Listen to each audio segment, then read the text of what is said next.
Hey, what's up everyone? Welcome back to the channel. Today I'm going to be doing a brand new review show called Review 'Em All.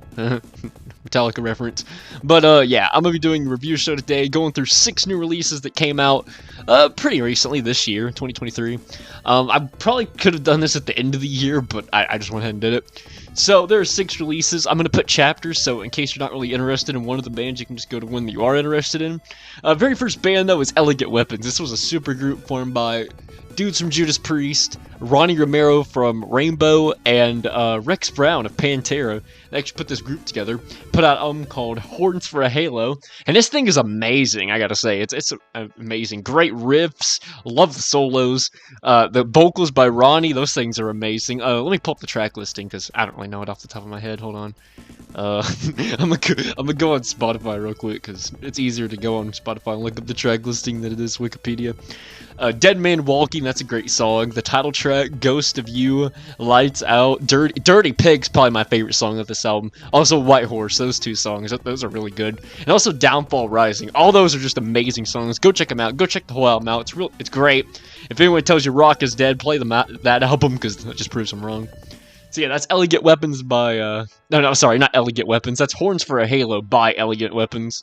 Okay, then we go on to the next release, which is Congregation of Annihilation by Metal Church. Now, I've not actually listened to all the Metal Church albums. There's like a good handful of them I've just never heard before, because they're not on Spotify. But Congregation of Annihilation, is that what the title? I looked away. Congregation of Annihilation by Metal Church. It's a great album. They got a brand new vocalist. I think his name's Mark Lopez. I could be wrong about that, but I'm pretty sure that's his name. That dude is amazing. He sounds like a mix of Dave Mustaine and Jason Marino from Drowning Pool. I don't know why, that's what his voice reminds me of, but it actually fits with Metal Church very well. And of course, Metal Church has great instrumentation because they're Metal Church. But some great songs up here. You got Another Judgment Day, the title track, Pick a God and Pray, Children of the Lie, Me and Nothing, Say a Prayer with 7 Bullets, All That We Destroy, got some bonus tracks. I mean, this is a great album. Metal Church has not lost it. Rest in peace, Mike Howe, because I love that last album they put out with Mike Howe. Oh, I forgot what it's called. I think I'm thinking of Damned If You Do. I think that's the album I'm thinking of that had Mike on vocals. But yeah, I love that album.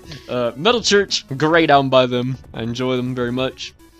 And the next one's by my favorite band of all time, Black Sabbath. They actually made a 40th anniversary Super Deluxe of Live Evil, and when I first listened to that thing,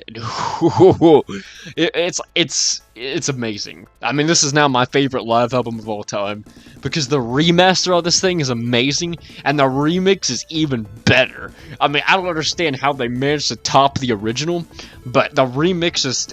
It's one of the best sounding live albums I've ever heard. Now, the original Live Evil, I never had a problem with the production on that. I know some people have an issue with it, but I never had a problem with it. But now this thing is clear. It sounds amazing. Dio's vocals, I mean, the instrumentation for the Mob Rules lineup of this band, it's amazing. This is one of my favorite live albums of all time now. It's great. I'm going to pick up a physical release of this at some point when the price drops on the vinyl. But yeah, this thing's amazing. I love this album now. Definitely check it out if you did not like Live Evil originally. I think you'll love this remaster remix better than the original if you didn't like it. It's almost as like hearing a brand new album, because the other one did not sound anything like this. So go check out Live Evil. That's one of my favorite live albums now.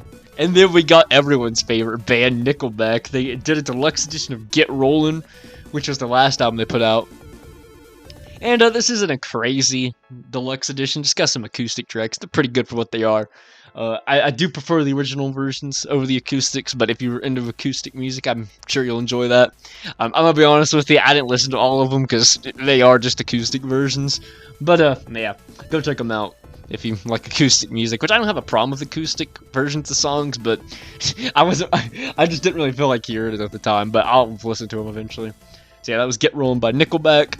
Not really much there, and there's a couple of live tracks too, so check that out if you're a Nickelback fan. Okay, so moving right along, we got the Adderall EP by Slipknot. This is 6 different variations of the song Adderall, pretty much they are.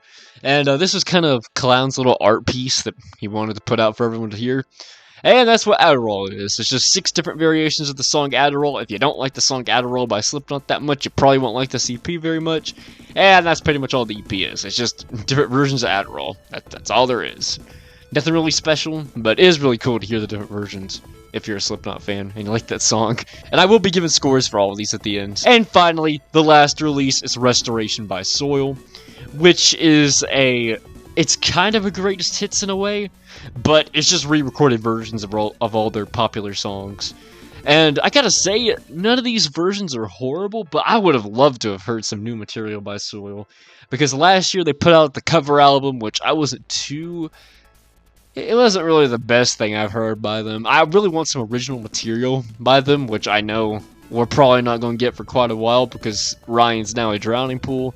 So he's probably writing stuff with them right now, and then he'll make us some more, like, original Soil material. Or...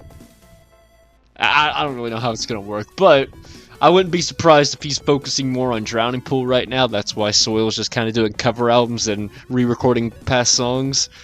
But I would love to hear some more original material. And this had so much potential. I mean, it's good for what it is, but I would have loved to have heard Ryan singing those songs on the albums that he wasn't on. Like, they did The Lesser, man. Why not more songs like that, where Ryan wasn't the original vocalist? That would have been cool to see. And then have, like, they could have done, like, a double album, where they got the other dude who, I think his name was AJ. They could have got that dude back, and he could have done the Ryan McComb songs. And then they could have got Ryan McCombs to do his songs, and they could have made a double album. That would have been really cool to see. But, yeah, all the other songs are original Ryan songs besides The Lesser Man, which I would have loved to have seen, like I just said, Ryan doing songs that weren't originally with him in the band. You know, that would have been cool to see. But these re-recorded versions are not bad at all. They did auto-tune his voice in Unreal for some reason. I don't know why they did that. It's kind of strange. Ryan doesn't need auto-tune, so... I guess that was an attempt to make it modern sounding, I guess. I'm not really sure. But they do use... Halo is mostly the same.